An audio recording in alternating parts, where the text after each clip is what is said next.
찬양을 먼저 한번 부르고 그 다음에 말씀을 또 나누면 좋겠습니다. 오늘은 PPT를 준비했는데 찬양이 내가 주는 상.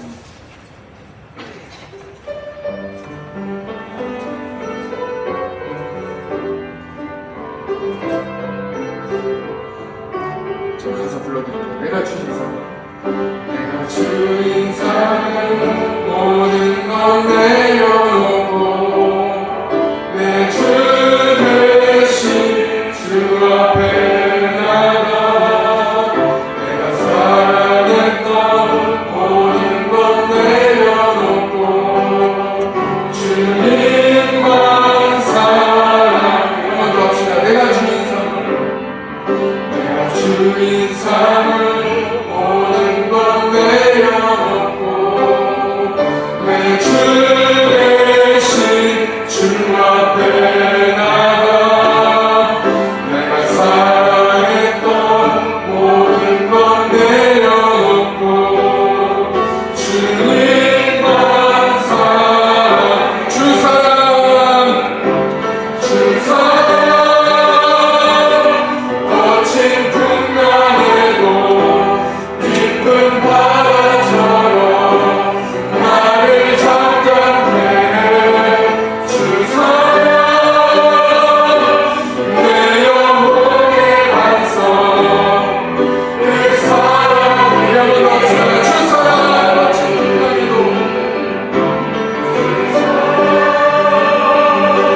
거친 풍랑에도 깊은 바다처럼 나를 잠잠케 해. 주 사랑 내 영혼의 반성 그 사랑 위에서.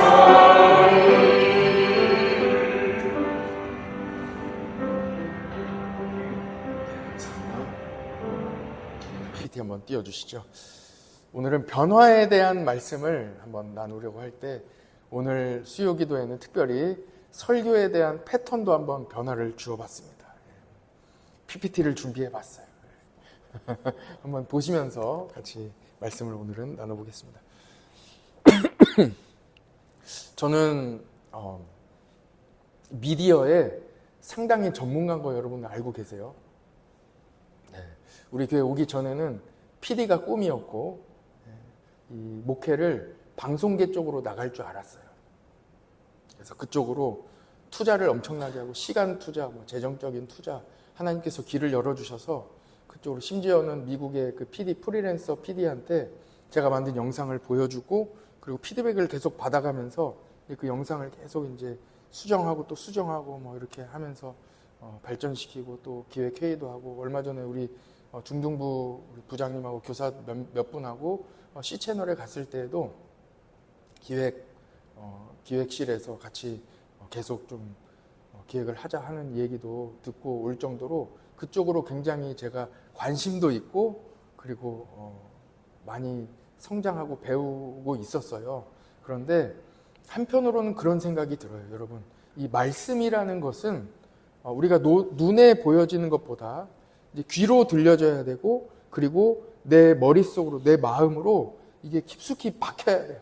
근데 이 말씀이 자꾸 이렇게 눈에 보여지고 하다 보면 결국은 갑자기 이 말씀이 눈에 안 보이고 그냥 말씀만 들었을 때 그 말씀이 이해되기 어렵고 또 이 마음속에 새겨지기가 어렵게 돼요. 그래서 저는 특히 어린이 설교를 한다든지 할 때 웬만하면 실물 설교 그리고 이야기식 설교 그리고 또 이렇게 말을 잘 들어서 이야기를 들어서 그 이야기가 좀 이렇게 마음에 새겨지도록 하려고 시도를 그동안 많이 해왔고 앞으로도 좀 그렇게 하려고 노력을 하고 있어요. 그래서 이제 오늘은 이례적으로 저도 변화를 주었다는 점 여러분들 이 얘기하려고 지금까지 온 거예요. 한번 봅시다. 오늘은 베드로야 일어나 이 음식을 집어 먹어라 하는 하나님의 이 음성을 듣게 돼요. 이 베드로가. 근데 이 베드로에게는 도대체 무슨 일이 도대체 있었던 것일까? 그리고 이 이야기가, 이 말씀이 우리 현대를 살아가는 우리 신앙인 여러분들 성도들에게 어떤 이 메시지를 주고 계신지 함께 나눠볼 거예요. 그 메시지는 바로 변화에 대한 도전입니다. 끊임없이 이 세대는 변하고 있어요. 특히 오늘 교사와 그리고 청년 대학부를 수련회를 위한 기도회를 하는데 다음 세대, 특히 청년 세대는 많이 변하고 있어요. 기도 제목도 변했고 다 변하고 있어요. 모든 것이 다 변했어요. 그들에게 복음의 메시지를 전할 때에도 변화가 있어요. 그리고 그들의 이야기를 들어줘야 돼요. 받아들이고 인정해줘야 돼요. 이거는 좀 저만이 갖고 있는 하나의 비결인데 우리 청년대학부가 굉장히 지금 부흥을 많이 하고 있지 않습니까? 지금 이번에 수련회에도 많이 참여한다고 하는데 그 비결 중에 하나를 여러분들에게 공개를 한다면 청년대학부 모인다고 할 때 제가 안 가요. 내버려둬요. 청년들이 모이고 청년들이 하게끔 계획을 직접 세우게끔. 왜냐하면 벌써 청년과 저와의 세대도 떨어져 있어요. 그래서 제가 어떤 계획을 너무 주장한다든지 큰 틀에서 어떤 복음에 있어서 제가 큰 틀을 봐주긴 하지만 뭐 조별로 모인다고 할 때 제가 막 들어가서 막 하지 않아요. 싫어해요. 겉으로 표는 안 내요. 그런데 마음속으로는 굉장히 부담스러워 할 거예요. 저는 좋아서 막 이렇게 간다고 하겠지만 세대가 다르기 때문에 인정해 주는 거예요. 그들의 생각을 인정해 주고 그들의 신앙을 인정해 주고 그들의 방식을 인정해 주는 거예요. 왜냐하면 변화가 있기 때문이에요. 이 변화는 지금 변화가 처음 있는 게 아니라 이 변화는 계속되어 왔어요. 가장 획기적인 변화, 진짜 변화, 이 세상에 단 한 번의 변화는 예수 그리스도의 십자가와 부활을 통한 구원의 완성이에요. 그 구원의 완성으로 예수 그리스도로 한 번의 변화가 있었어요. 그러나 끊임없이 작은 변화들이 이어져 오고 있고 그 전에도 몇 번의 변화가 왔는데 그 변화에 대해서 여러분들과 함께 나누면서 또 우리가 이 변화에 적응해 보려고 합니다. 지금 베드로가 그 변화에 지금 앞에 서 있기 때문에 그래요. 고린도후서 5장 17절에 보면 그런즉 누구든지 그리스도 안에 있으면 새로운 피조물이라. 이전 것은 지나갔으니 보라 새 것이 되었도다. 이 말씀이에요. 먼저 지금까지 성경을 쭉 살펴보면서 수많은 지점에 많은 변화들에 대하여 말씀드릴 수 있겠지만 그 중에 조금 큰 변화들 몇 가지만 제가 가지고 왔어요. 그 중에 아브라함을 먼저 살펴보도록 하겠습니다. 아브라함에게는 큰 변화가 있었어요. 엄청난 변화가 있었어요. 아브라함 이 개인 본인에게 엄청난 변화가 있어요. 하나님께 부르심을 받을 때 창세기 12장에 보면 어떤 말씀을 하십니까? 떠나라는 거예요. 지금 아버지가 원래 우상 만드는 사람이잖아요. 우상이 가득한 우상을 섬기는 그 땅에서 떠나라는 거예요. 떠나서 이제는 하나님이 가르쳐 주시는 곳으로 가라는 거예요. 믿음의 땅으로 가라는 거예요. 믿음을 들고 믿음으로 살아가는 곳, 하나님 한 분 의지하며 살아가는 곳으로 떠나라는 거예요. 삶의 변화예요. 그리고 지금까지는 이 모든 사람들이 아브라함도 마찬가지. 여기가 잘 된다. 여기에 복이 있다. 여기가 잘 됐다. 저기가 좋은 땅이다 하면 그 땅으로 가는 거예요. 롯이 그랬죠. 좋은 땅을 찾아다니는 거예요.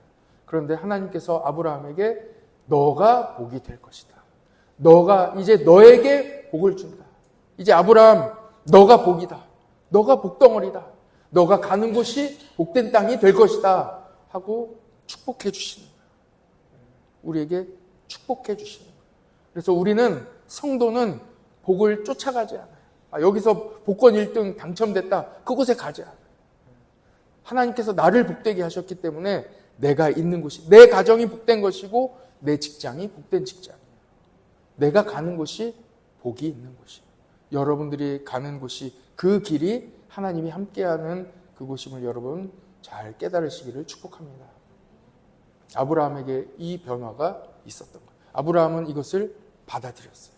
그런데 그때마다 처음 겪는 일이기 때문에 아브라함도 믿음이 처음부터 온전했던 건 아니에요. 그래서 하나님께서 아브라함에게 너에게 아들을 주겠다. 너에게 자녀를 주겠다. 약속해 주셨는데 자녀가 안 생기잖아요. 그러니까 하나님 엘리에셀이 내 자녀입니다. 이만하면 됐습니다. 내 아들 같은 종이 있으니까 이 엘리에셀로 내 아들로 삼겠습니다. 하나님께서 나타나셔서 아니다. 너에게 아들을 주겠다. 그때마다 하나님께서 수정해 주시고 말씀해 주시고 믿음을 다시 돌이켜 주시는 거예요. 하나님 말씀대로 된다는 거예요. 이 땅의 이치와 다르고 이 땅의 사람의 육체와 다르고 다 이성과 모든 내가 가지고 있던 이 지식과 다르지만 믿음으로 된다는 것을 하나님께서 그때그때 아브라함에게 알려주시는 거예요. 그리고 결국 100세의 아들 이삭을 얻게 됩니다. 하나님 말씀대로 되는 거예요. 이 변화의 자리에 아브라함이 있었다는 거예요. 이것이 믿음이에요. 하나님만을 믿고 의지하며 나아가는 것입니다. 이전에 있었던 것을 버리고 새로운 믿음의 삶으로, 믿음의 땅으로, 믿음의 방식으로 나아가는 이것이 바로 아브라함에게 주어진 변화입니다. 다음 한번 보시죠. 그 다음에 이스라엘 백성들이 애굽에서 광야로 가요. 애굽에서 광야로. 출애굽이에요. 출애굽기에 나오죠. 이스라엘 백성들이 애굽에 430년간 살다가 그리고 애굽에서 광야로 나아가는 그동안 애굽에서 살았던 이 삶의 방식을 이 40년 동안 이 광야에서 버리는 연습을 하는 거예요. 변화. 그동안 애굽에서는 고깃국도 먹었고 파와 마늘과 배추도 먹었고 부추도 먹었고 그동안 살아온 방식이 있어요.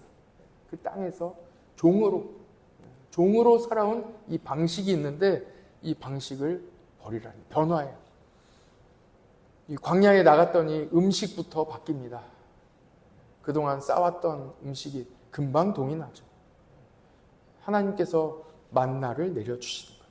만나를 먹는 방식부터 전혀 다른 방식이에요. 많이 거둘 필요가 있어요, 없어요? 없어요. 그 훈련부터 받는 거예요. 하루 이상 거두면 어떻게 됩니까? 다음날 상해요. 그 훈련부터 받는 거예요. 하나님만 의지하라는 거예요. 왜 더 거두게 되겠습니까? 걱정되니까. 내일 혹시라도 만나가 안 내릴까 봐 걱정되니까. 그래서 만나를 더 거두는 거예요. 그런데 그럴 필요가 있어요, 없어요? 없다는 거예요. 하루하루 그 다음날 먹을 양식만. 그리고 안식일에는 3일치가 더 내리는 거예요. 그날은 상하지 않아요. 그 다음날까지 두어도 상하지 않습니다. 하나님께서 역사하시는 신비한 음식 만나를 먹게 되는 거예요. 성막을 세웁니다. 하나님께서 임재하시는 곳 성막을 세워요. 하나님만을 예배하는 훈련을 하는 거예요. 다른 할 일이 있어요, 없어요? 아침에 새벽에 일어나서 만나 거두고 나서 이스라엘 백성들이 하루 동안 할 일 아무것도 없어요. 아마 굉장히 힘들었을 거예요. 그 전에는 매일같이 벽돌 굽고 모든 건축을 하고 일에 동원돼서 땀 흘리고 매일같이 열심히 일하다가 광야에 딱 나왔는데 하루 종일 할 게 아무것도 없어요. 너무 힘들었을 거예요. 열심히 일하다가 할 일이 하나도 없을 때, 하루 동안 일이 없을 때 매우 힘들었을 거예요. 변화를 겪는 거예요. 구름 기둥과 불 기둥이 그들의 앞에 항상 있습니다. 하나님께서 보호해 주시는 그 보호하심을 눈앞에 보고 있는 거예요. 구름 기둥과 불 기둥이 움직이면 이스라엘 백성들이 짐을 싸서 움직이는 거예요. 구름 기둥이 움직이는 곳으로, 불 기둥이 움직이는 곳으로 같이 따라가는 삶을 살게 됩니다. 내 인생이 없어요. 내 삶이 없어요. 하나님만을 따라가는 순종하는 삶을 살아가게 되는 거예요. 이스라엘 백성들의 기다림에 대하여 여러분 생각해 보셨습니까? 이 생활, 이 광야의 삶이 우리는 지금 40년 딱 끝나고 이미 성경에 보고 있지만 사실 39년 12개월째도 보면 이 삶이 언제 끝날지, 앞으로 40년 더 될지, 한 해 동안 더 될지 아무도 몰라요. 기다림의 연속이에요. 언제 끝날지 모릅니다. 훈련받는 거예요. 삶이 변화되는 거예요. 텐트에 살아요. 장막이 없습니다. 내 땅, 내 집이 없어요. 나그네예요. 아무것도 없어요. 금방 또 이동해야 되니까 내 이 짐을 늘릴 수가 없어요. 살 수가 없어요. 광야의 삶입니다. 또 다른 변화를 한번 살펴봅시다. 이제 드디어 이스라엘 백성들이 가나안 땅에 정착을 하게 되지요. 정착했을 때 하나님께서 끊임없이 말씀하시는 거예요. 신명기 6장 4절 5절에 보면 이스라엘아 들으라. 오직 우리 하나님 여호와는 오직 유일한 여호와이시니 너는 마음을 다하고 뜻을 다하고 힘을 다하여 내 하나님 여호와를 사랑하라 하고 말씀해 주시는 거예요. 왜 이 말씀을 주셨을까요? 그 땅에 들어가면 수많은 우상들이 있기 때문에, 그 부족들이 섬기는 가짜 신 우상들이 있기 때문에 그 땅에 들어가면 그 우상들을 흡수하게 돼 있어요. 다 버리라는 거예요. 신명기 7장 2절에서 5절까지 여기를 한번 같이 한번 찾아봅시다. 신명기 7장을 한번 찾아봅시다.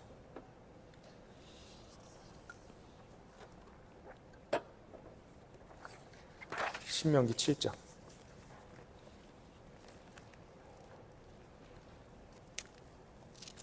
민수기 신명기 7장. 7장 2절에서 5절까지.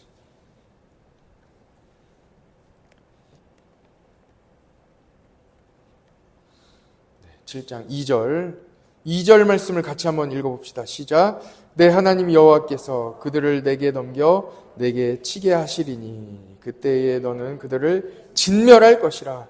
그들과 어떤 언약도 하지 말 것이요 그들을 불쌍히 여기지도 말 것이며 3절이요 또 그들과 혼인하지도 말지니 내 딸을 그들의 아들들에게 주지 말 것이요 그들의 딸도 내 며느리로 삼지 말 것은 그가 내 아들을 유혹하여 그가 여호와를 떠나고 다른 신들을 섬기게 함으로 여호와께서 너희에게 진노하사 갑자기 너희를 멸하실 것임이니라. 5절까지요. 오직 너희가 그들에게 행할 것은 이러하니 그들의 제단을 헐며 주상을 깨트리며 아세라 목상을 찍으며 조각한 우상들을 부사를 것이니라. 아멘. 우상을 다 제거하라고 말씀하고 있습니다. 우상을 제거하라는 거예요. 우상. 왜 우상을 제거해야 될까요? 사람은 이 우상들의 유혹을 받기 때문에, 엄청난 유혹을 받기 때문에. 이 나중에 신약의 시대에도 이스라엘 이 유대인들과 그리고 많은 교인들에게 복음이 전해지고 교인들이 복음으로 살아가고 있는데도 끊임없이 유혹을 당하는 것은 이방신입니다. 이 우상들이 지금도 역시 우상들이 이 말씀을 여러분들과 나누려고 이 변화에 대해서 계속 말씀을 나누고 있습니다. 일본은 복음 전하기가 매우 어렵습니다. 왜냐하면 그들에게는 이 신앙 자체가 유일신앙이 아니라 다신교이기 때문에. 그래서 이 생각을, 이 가치관을, 이 세계관을 유일신앙으로 바꾸기가 그렇게 어려워요. 교회 다니는 사람도 있어요. 교회, 이 일본인들 중에 예수님 믿는 사람도 있어요. 그런데 그들이 이 믿기 쉬운 예수님은 뭐냐면 많은 신들, 내가 한 11가지 신을 지금 섬기고 있는데 12번째 신으로 예수님을 섬기는 거예요. 유일신이 아니에요. 예수님만 섬기는 게 아니라 원 오브 텐. 그러니까 많은 것들 중에 하나. 이렇게 신앙을 가지고 살아가는 거예요. 헬라 시대에도 마찬가지였어요.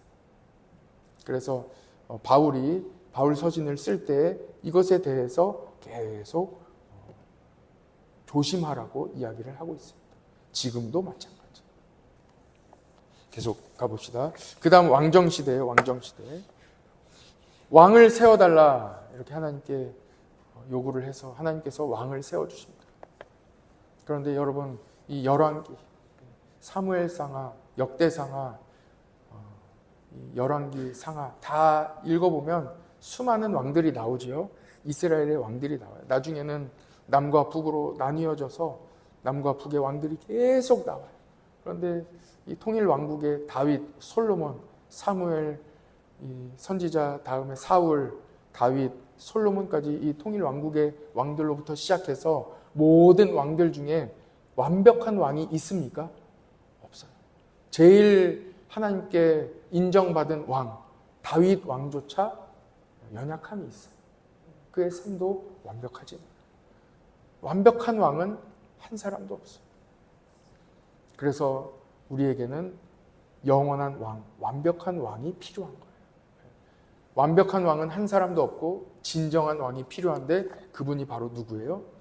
예수 그리스도. 진정한 왕을 보내주시겠다고 약속하시는 거예요. 그게 열왕기예요. 진정한 왕을, 진짜 왕을 보내주시는 거예요. 그분이 바로 예수 그리스도입니다. 다음으로 넘어갑시다. 진짜 왕이 드디어 오신 거예요.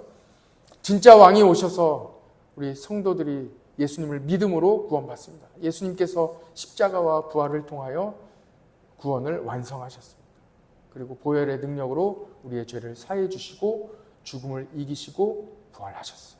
그래서 누구든지 예수님을 믿기만 하면 하나님의 자녀가 되는 권세를 주신 거예요. 예수님을 믿기만 하면 이 때로부터 구원이 확장되는 거예요. 열리는 거예요. 모든 사람에게 구원을 허락해 주신 거예요. 유대인들에게 뿐만 아니라 헬라인과 모든 사람들에게, 그래서 지금 우리 대한민국에 살고 있는 우리에게도 예수님을 믿으면 구원을 얻는 은혜를 우리가 얻게 된 것입니다. 다음 보십시오. 지금은 바로 교회의 시대예요. 성령의 시대입니다.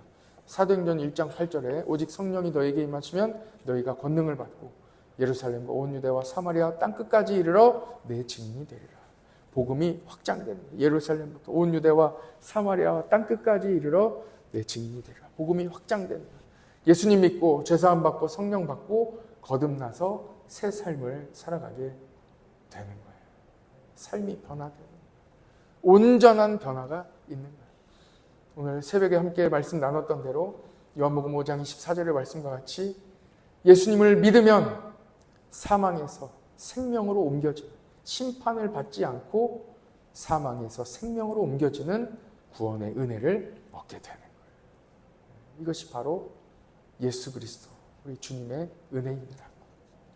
그런데 여기서 큰 어려움을 만나게 되는 거예요. 그 어려움을 오늘 나누는 거예요. 여기까지 온 거예요. 그 어려움이 바로 뭐냐? 다음, 복음이 전파되는 데 있어서 가장 큰 걸림돌을 만나게 되는 거예요. 그 걸림돌이 바로 뭡니까? 이방인이에요, 이방인. 유대인 말고 유대인들이 볼 때에 그러면 이 이방인들은 어떻게 되냐? 이방인들도 구원을 받냐? 할례 받지 않는 사람, 이 이방인들도 구원이 있냐? 하는 이 문제에 부딪히게 되는 거예요. 과연 이방인에게도 구원이 있을까요? 과연 이런 일이 일어날까? 이방인도 구원을 받을 수 있을까요? 그들이 가지고 있는 문화, 거룩하지 않은 이런 문화, 풍습, 특히 오늘 말씀에 나오는 건 식생활 문제. 이거 어떻게 할 겁니까, 여러분? 이 식생활의 문제. 하나님께서 오늘 베드로에게도 아무튼 성경에서 먹지 말라고 말씀하신 그런 음식들을 이렇게 김이 모락모락 나게 속풀이에 담아가지고 베드로에게 이렇게 내려주시는 거예요. 근데 그것을 먹을 수 있겠습니까? 얼마 전 우리 태국의 선교사님이 작년 연말쯤에 저에게 연락이 왔어요. 그래서 연락이 왔는데 이만한 도마뱀을 잡았대요. 근데 이 산종마을에서는 이만한 도마뱀이 그러니까 우리로 말하면 보양식이에요. 보양식. 이걸 먹으면 또 힘이 나고 또 아주 땀 많이 흘리는 사람들에게 이 도마뱀을 먹으면 아무튼 건강에 좋다는 거예요. 그래서 이거 먹으러 오라는 거예요. 저보고 사진까지 찍어주셨어요. 이게 매우 힘이 세대요. 꼬리만 막 이만큼 되는 이런 도마뱀을 잡아가지고 이런 도마뱀을 요리를 해가지고 김이 모락모락 나게 해서 지금 이렇게 바구니에 담아서 베드로에게 우리 주님께서 주시면서 먹어라 이렇게 말씀하시는 거예요. 베드로가 안 된다. 베드로가 주님, 저는 먹을 수 없습니다.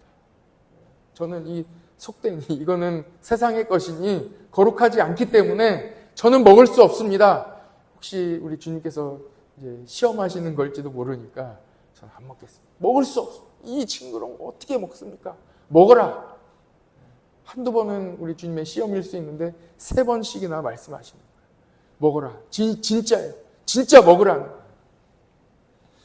그리고 이제 이탈리아 부대에 이방인 고넬료를 만나게 하시는 거예요.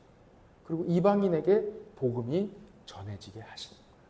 이때 베드로가 느꼈을 이 충격, 이때 베드로가 감당해야 할 이 변화에 대한 이 도전이 얼마나 컸을지 여러분과 함께 나누고자 하는 거예요. 그리고 우리는 이 시대에 어떤 변화 앞에 놓여 있느냐는 거예요. 다음으로 한번 봅시다. 이방인도 구원받을 수 있습니까? 네, 그럼요. 수많은 성경에서 말씀하고 있지만 대표적인 한 구절만 살펴보자면 로마서 1장 16절입니다. 같이 한번 읽어볼까요? 시작. 내가 복음을 부끄러워하지 아니하노니 이 복음은 모든 믿는 자에게 구원을 주시는 하나님의 능력이 됨이라. 먼저는 유대인에게요, 그리고 헬라인에게로다. 그리고 그 다음은 우리에게까지 이 복음이 다 전해지게 된 거예요. 여러분, 우리에게 복음이 전해진 지 200년도 안 됐다는 사실 여러분 알고 계십니까? 신기하지 않으세요? 예수님이 부활 승천하신 이후에 1800년이나 더 훨씬 지나서 그 다음에 우리에게 전해진 거예요. 서서히. 우리가 복음을 받아들인 지 정말 얼마 안 됐어요. 지금 이 복음의 역사가 지금도 막 일어나고 있는 거예요. 놀라운 역사입니다. 진짜 놀라운 일이에요. 이 복음의 역사는 지금도 일어나고 있다. 끊임없이 도전을 받고 있고 지금도 우리는 이 복음의 변화 한가운데 서 있다는 것입니다. 다음 한번 봅시다. 지금까지 내가 옳다고 여겨온 생각이에요. 베드로가 느꼈을 그 충격은 어느 정도냐면 내가 옳다고 생각해 왔던 것을 바꿔야 되는 거예요. 여러분 그런 거 하나쯤은 다 있지 않으십니까? 이것만큼은 안 돼. 이것만큼은 내가 바꿀 수 없어. 이것만큼은 진짜야. 이거는 확실해. 라고 생각했던 그것을 바꾸라는 거예요. 옳고 그름에 대한 생각입니다.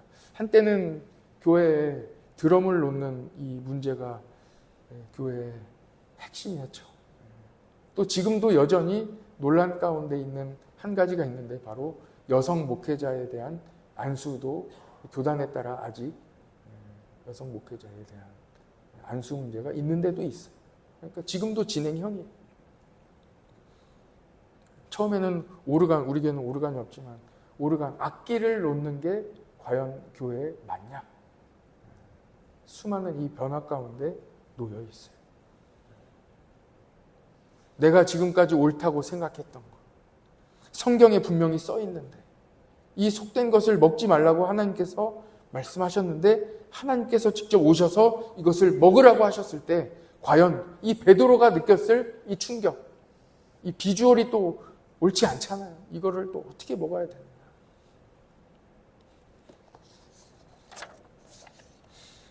유대인들에게는 율법이었습니다. 이 유대인인 이 베드로가 느꼈을 충격이 매우 큰 거죠. 여러분, 옳고 그름을 판단하는 것은 하나님께 있습니다. 내가 판단하는 것은 내가 하나님이 되는 거예요. 특히 죄를 판단하는 것은 하나님께 맡기시기 바랍니다. 우리 주님이 하나님께서 판단하시는 거예요. 판단을 하나님께 드릴 수 있겠습니까? 오늘 그 도전 앞에 우리가 서 있는 거예요. 내가 옳다고 여겼던 그것을 하나님께 맡겨드릴 수 있겠느냐는 말입니다. 그 도전 앞에 우리는 서 있습니다. 오직 유일한 여호와 하나님이십니다. 하나님 이외에 다른 것을 버릴 수 있는가? 여러분 부자 청년에 대한 말씀을 몇 주 전에 주일 낮예배 때 말씀을 드렸는데 부자 청년이 결국 재물을 버리지 못했죠. 결국 그에게는 이 재물이 또 하나의 신이었어요. 하나님을 잘 섬긴다. 내가 지금까지 계명을 하나도 어기지 않고 섬겼다고 다 지켰다고 당당히 우리 주님 앞에 예수님 앞에 이야기했지만 그에게는 또 다른 신이 있었던 거예요. 자기가 의지했던 그만큼 의지하고 있는 다른 무언가가 있는 거예요. 그게 뭡니까? 드러나는 거예요. 재물이었던 거예요. 부자 청년에게는 재물이 또 하나의 하나님이었던 거예요. 신이었던 거예요. 여러분, 하나님 말씀에 내 삶을 맡길 수 있겠습니까? 내가 진짜 이거 없으면 안 된다고 하는 그것까지도 우리 하나님만 의지하며 그것을 내려놓을 수 있느냐는 말이에요. 이 도전이에요. 이 변화에 대한 도전이에요. 이 되게 힘든 겁니다. 지금 어려운 말씀을 여러분께 드리고 있습니다. 마지막으로 우리 삶에서 살펴보고 마치겠습니다. 여러분, 우리의 삶에서 내가 옳다고 생각했던 것을 복음을 위해서 바꿀 수 있겠습니까? 내 삶의 방향을, 내 삶을 하나님께서 여기까지 인도해 주셨다. 나에게 주신 이 소명이, 사명이 여기다 라고 분명히 믿고 판단하고 살아가고 있지만 어느 날 갑자기 사명이 여기에 있다고 말씀하실 때 그곳으로 방향을 틀 수 있겠느냐는 말이에요. 그 도전 앞에 우리는 언제나 서 있습니다. 지금 베드로에게 그 도전이 와 있는 거예요. 내가 옳다고 생각했던 것, 내가 지금까지 진짜 이것만큼은 확실하다고 생각했던 그것까지 하나님 이외에 그것을 버릴 수 있겠네요. 여러분, 복음은 윤리가 아닙니다. 윤리는 문화와 배경과 역사에 따라 바뀔 수 있어요. 윤리는 바뀔 수 있어요. 그러나 복음은 바뀌지 않아요. 예수 그리스도, 우리 주님이 주신 이 생명은 변함이 없어요. 주님의 능력은 2000년 전에 예수 그리스도의 보혈의 능력으로 죄사함을 받은 그 능력이나 지금의 보혈의 능력이나 똑같아요. 변함없어요. 어떤 누구도 다 그 죄를, 어떤 죄도 다 사할 수 있는 예수 그리스도의 보혈의 능력에는 한치도 변함이 없어요. 그러나 그 이외에 윤리는 다 변해요. 다 변해요. 목사님의 옷도 변할 수 있어요. 저는 오늘도 한번 고민해 봤어요. 제가 반팔을 입고 와서 한번 설교를 한다면 어떨까, 그런 생각도 한번 해봤어요. 반바지까지는 아직 아닌 것 같은데 어쨌든 뭐 반팔은 한번 입어볼까. 지난 주일 저녁에도 한번 몇 분에게 물어봤는데 반팔 깔끔한 게 있어요. 그래서 그거 입고 와서 한번 설교를 해볼까. 복장이 중요합니까? 안 중요해요. 하나도 안 중요해요. 하나도 안 중요해요. 우리 이 강단에 우리 청년들이나 여성분들은 신발 신고 올라오시라고 제가 항상 이렇게 배려를 해드려요. 그냥 신고 오시라고 해요. 왜냐하면 신발도 패션의 완성이기 때문에 그렇습니다. 어떤 분들에게는 진짜, 어떤 분들에게는 이 신발을 벗는 것이 수치로 느껴질 수도 있어요. 사람에 따라서는. 그렇기 때문에 신고 오시라는 거예요. 인정해 드리는 거예요. 그것을. 왜냐하면 제가 그런 은혜를 받았기 때문에. 제가 이제 결혼식을 하는데 저는 명성교회 저녁 예배 때 결혼식을 했어요. 하객만 10,000명이었어요 그때. 그래서 그 기네스북에 올라가지 않겠습니까? 예배 시간에, 이제 주일 저녁 예배 시간에 결혼했는데 저희 아내가 뭐 저보다 조금 작긴 하지만 그래도 작은 편은 아니에요. 그리고 또 이제 드레스를 입었기 때문에 이제 굽이 높은 또 이 구두를 안에 신지 않았겠습니까? 그래서 저도 거기에 맞춰서 7cm 이제 굽 있는 딱 신고 앞에 갔는데, 왠가 여기까지 딱 신랑 입장에서 여기까지 왔는데, 물론 이제 융단이 쫙 깔려있지만 목사님 앞에 여기까지 올라와야 되잖아요. 근데 명성교회에서는 대통령도 다 이렇게 신발을 벗고 올라가세요. 강단에. 그런데 그때 제가 야, 이거 어떻게 해야 되나, 이 순간 이 많은 생각이 들더라고요. 그래서 이 앞에 서가지고, 근데 또 신발이 잘 안 벗겨지는 거예요. 또 이렇게 또 불편하기도 하고 하니까 좀 이렇게 우물쭈물 됐더니 목사님께서 올라와, 그냥 올라와, 이렇게 살짝 저한테 올라와, 그냥 딱 하시는, 또 얼마나 감사한지. 신발 신고 제가 최초로 올라갔다는 거 아닙니까? 공식적으로. 딱 올라가서 이제 딱 하는데 옆에 딱 이제 키가 맞는 거죠. 이제 네. 은혜예요. 윤리가 항상 진리로 맞습니까? 아니, 바뀌는 거예요. 그때는 그때고 이때는 또 이때로 바뀌어요. 복음 이외에는 다 바뀔 수 있어요. 인정을 해줘야 돼요. 은혜를 입은 사람은 인정해 주는 거예요. 바뀔 수 있어. 괜찮아요. 복음 이외에는 다 바꿀 수 있어요. 오늘 여러분들에게 도전을 드립니다. 정말 나는 하나님만 의지하고 있는가? 내가 지금 그것, 여러분들 생각하고 있는 그것 없어도 되는가? 오늘 한번 진지하게 생각하시고 그것까지도 버릴 수 있는 믿음의 신앙인 되시기를 축복합니다.